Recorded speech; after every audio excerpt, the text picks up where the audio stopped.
Hei!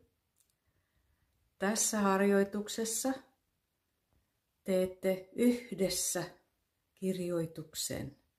Kirjoitatte yhdessä ammatillisesta aiheesta.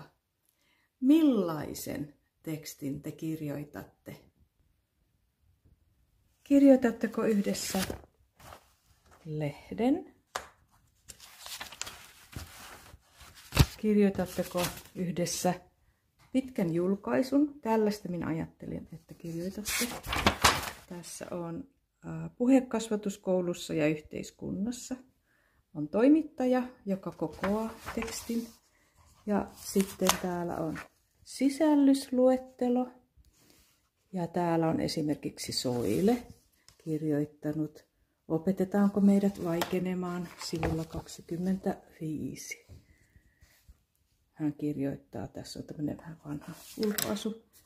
Ja lopuksi laitetaan lähteet, eli kirjallisuus. Eli pitkä julkaisu, tässä on tämmöinen A4-kokoisia liitetty yhteen.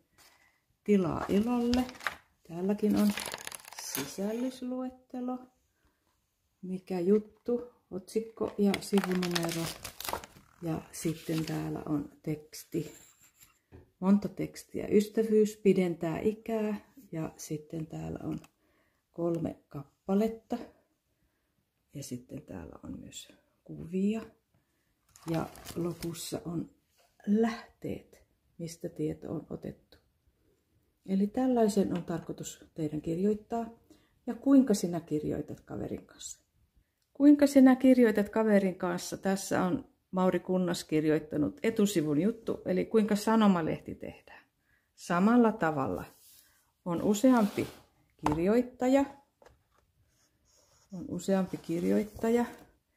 Ja sitten ja yhdessä päätetään, mistä kirjoitetaan. Yhdessä päätetään, mikä aihe on, ettei kaikilla ole samaa aihetta. Eli tässä on tarkoitus kirjoittaa ammatillisesta aiheesta. Nyt on vuosi 2025. Onko sinun aihe, millainen oli sinun ala 1925? Tai sitten se voi olla jokin tutkija, tekniikka, työkalu.